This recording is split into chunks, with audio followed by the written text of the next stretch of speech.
Good day, everybody, and welcome to another edition of the Military and Foreign Affairs Network. I am your host, the voice of reason. Today, we're continuing our ongoing coverage of the war between the Russian Federation and the Ukraine. Now, today, there's a lot of talk about what is the Russian objective in this ongoing Kharkov offensive. Is it to put pressure on the Ukrainian military, to divert Ukrainian forces from other locales, such as Donetsk, Avdiivka, Chasiv Yar? Is that the goal? Is it to establish a buffer zone to prevent Ukrainian forces from striking inside of Russia?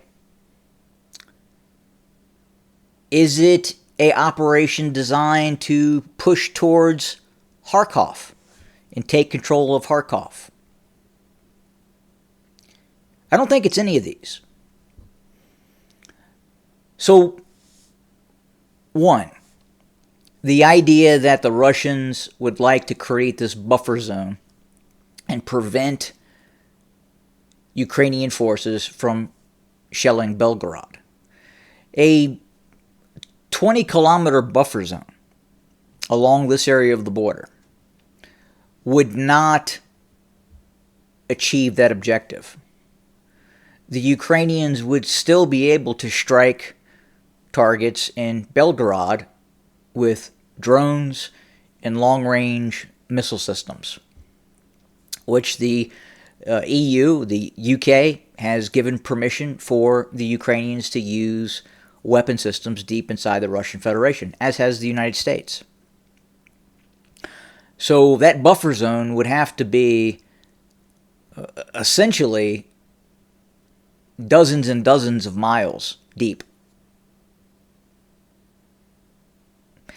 So that's not what's going to happen, and that's not why the Russians are doing what they're doing. Diverting other forces from the zone of conflict. Are the Russians trying to get the Ukrainians to pay attention up here while they continue offensive operations in Donetsk and other locales? Now, that could be an element to what's going on. It could be part of it. But I don't think so. I think what the Russians are doing right now is they are attempting to wear down and destroy the Ukrainian military. I don't believe this is totally about territory. Whatever the Russians are able to take, they will obviously take it. If the Ukrainian army collapses within the vicinity of Kharkov, then I would imagine Russian forces would indeed move into Kharkov at some point. But it's designed to place pressure on the Ukrainian military. The idea that Russia wants to get close enough to use tubed artillery to shell Kharkov. Well, the Russians can do that now. The Russians have the ability, and we'll go over to this handy-dandy little weapons range simulator, and we go down to the BM-30 Smerch. Russians have over 100 of these systems. If the Russians have a battalion-sized element, 18 or so of these long-range multiple-launch rocket systems that fire 300-millimeter rockets from the suburbs of Belgorod, they are able to strike the city center of Kharkov. Now, does it have the sustained rate of fire as a 152-millimeter artillery piece? No, obviously not. But the damage that these systems can do, if the Russians chose to do that, okay, if the Russians chose to launch a massive wave of multiple launch rocket strikes on Kharkov, they could do that now. They could seriously damage the city with those systems and glided GLONASS bombs. So I don't think that's what the Russians are trying to do either. It's pressure. It's bring the Ukrainian military out to fight. Get those reserve formations committed to the battle and stretch the Ukrainian military until it breaks. I imagine that at some point we'll probably see a Russian offensive within the area near Sumy. You see, the Russians right now are able to recruit in excess of 30,000 personnel per month. The Ukrainians are nowhere even near that. At the onset of the war, the Ukrainians saw that kind of influx of volunteers willing to fight. But unfortunately for the Ukrainians, many of those folks are now dead. They're gone. And you're seeing the advantage that Russia has in population, military industrial capacity, that's coming into play. 30,000 every month. That's essentially one corps, or about 2 divisions of Russian troops that are coming online every month. And it's just really starting to take effect now with those mass recruiting drives the Russians are doing. It's something that's economically viable for a lot of Russian young persons to join the military. And I don't believe that the casualty levels, and I'm going to try to explain this. The Ukrainians allege that the Russian casualties are just absolutely horrendous. But you see 30,000 Russian volunteers every month. Yeah, they're being paid a healthy sum to join the military. And for some, it's the only option. But if the Russians were truly taking those kinds of casualties, you would see what is happening, that's happening in the Ukrainian military. You would see Ukrainians not wanting to sign up now. And that's what's happening inside of the Ukraine. The Ukrainians are taking so many casualties from artillery, Russian long-range bombs, guided bombs, that the Ukrainians, they don't want to sign up. And many of them believe it's ultimately a no-win situation. They believe that the Russians are going to win, and going to the front line and getting obliterated by a 1,000-pound bomb is not in their best interest. Now, the Russians, yes, they are getting hit with American-made ATACMS, but not on the level, the size and scope that the Russians are hitting the Ukrainians with these glide bombs and long-range artillery. So the dynamic of this war is changing in terms of what we're seeing. Now, what is next? What are the next Russian goals? Now, the most logical from a military perspective seems to be, to me, a Zaporizhzhia offensive running along the Dnieper River.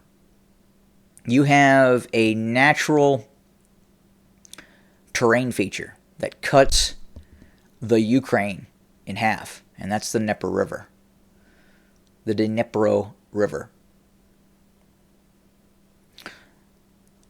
If the Russians are able to move up and have the ability to prevent the Ukrainians from crossing this river and bringing in reinforcements, bringing in supplies, and I got to tell you, early in the campaign, I believe that was going to be the Russian objective, and we were wrong on that. Most military analysts believed the Russians could interdict Ukrainian forces crossing the Dnieper River. And they haven't been able to do that until now with these glide bombs. So the Russians could attack points along the Dnieper River, but not on the scale and scope that they're attacking targets now. And that's why the Ukrainians are begging for these Patriot air defense systems. They need the Patriot to operate near Kharkov. They have Patriot systems operating in other high-end Western air defense systems operating near Kiev. But they can't cover the entire country. In those areas that are not covered by some of these air defense systems, and look, these air defense systems are not a panacea. They don't eliminate the Russian capability to hit targets in areas. The Russians have the ability to completely inundate a target in which the Patriots can't possibly protect a certain area against all inbound Russian strikes. They don't have that capability. But look to Sumy. Look at Chernihiv. This is just the start of what could be a very, very large Russian summer offensive. Again, not necessarily to take territory, but to get the Ukrainian military out into the field and fight, where the Russians can use its glide bombs, its drones, its Lancets, its heavy artillery. Because once the Ukrainian military does not want to fight, once it feels it's been defeated and it can't recruit, it can't replenish combat units, that's when things are going to fall apart for the Ukrainians. And it's starting. You can see it happening. The pinnacle for the Ukrainian military was obviously the start of the invasion and the counteroffensive that took place, took recontrol of these green areas. And there was a comment in the comment section previously asking what these green areas meant. Well, this was the extent of the initial Russian invasion. The Ukrainians launched counterattacks, which were able to retake these areas in green. Now, from anecdotal reports, from reports from the front line by Ukrainian forces, this was a very costly operation. The media made this look like this Ukrainian blitzkrieg. And yeah, the Ukrainians took quite a chunk of territory back from the Russians. But they took tremendous casualties in doing so. And the Russians weren't prepared for that offensive. The Russians prepared for the Ukrainian summer offensive, which completely failed south of Orikhiv. And the Ukrainians took hellacious casualties in that campaign. And right now, because of the recruiting situation, there's some really strange recruiting rules that occur in Ukraine. The Ukrainians have this strange recruiting methodology where instead of recruiting 18 to 24-year-olds, I mean, here in the United States, if there was going to be a major war, a major conscription effort would be reinstated, you would see 18 to 24-year-olds being drafted, recruited, what have you. Most that join the U.S. military as volunteers in that 18 to 24-year-old category. I mean, obviously the Ukrainians would love to have the 18 to 24-year-old join its force, but it's not mandating for conscription those personnel. They're taking much older personnel. They're taking fathers of families that are established, that have lives, and then are recruiting those folks into the military, which is really strange. And the reason they do that is because, well, the reason they say they do that is they don't want to lose an entire generation of young people. But they're going to have to. If they have any hope at all of being a viable state at the end of this war, which is becoming less and less likely every day. Look, the more the West intervenes and supports the Ukrainians, the more the Russians are going to acknowledge that It is not viable to have this Ukrainian state on its border. It's going to destroy it and take it. If it takes the Russians 7 years, if they come to that decision to do that, they're going to do it. Guys, if we go back to the Second World War, the First World War, well, just the Second World War, especially in the early stages of the Second World War conflict, the Russians lost, in some cases, more people in one protracted battle than the Russians have lost this entire war. So the idea of taking casualties to achieve a goal is something that the Russians don't have an issue with. They've done it in the past. They've done it multiple times in the past, and they'll do it again. It's the way they fight. And it's a concept that's very difficult for us here in the West to get our heads around. We couldn't do that. The United States couldn't sustain those kinds of casualties. The public at large is too weak, too docile, and wouldn't accept it. Wouldn't accept it. But again, we are continuing to watch this Russian offensive. It continues as we speak. It is getting bigger. It will probably grow to other areas as well. Again, watch Sunni, Chernihiv, some other areas. Watch what is happening in the south. I would argue also keep an eye on Zaporizhia. There's a lot of things the Russians can do.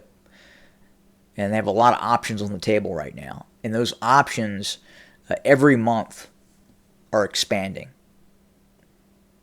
They're getting more and more options on the table because of the size of the military, the size of the Russian ground forces is growing day in and day out.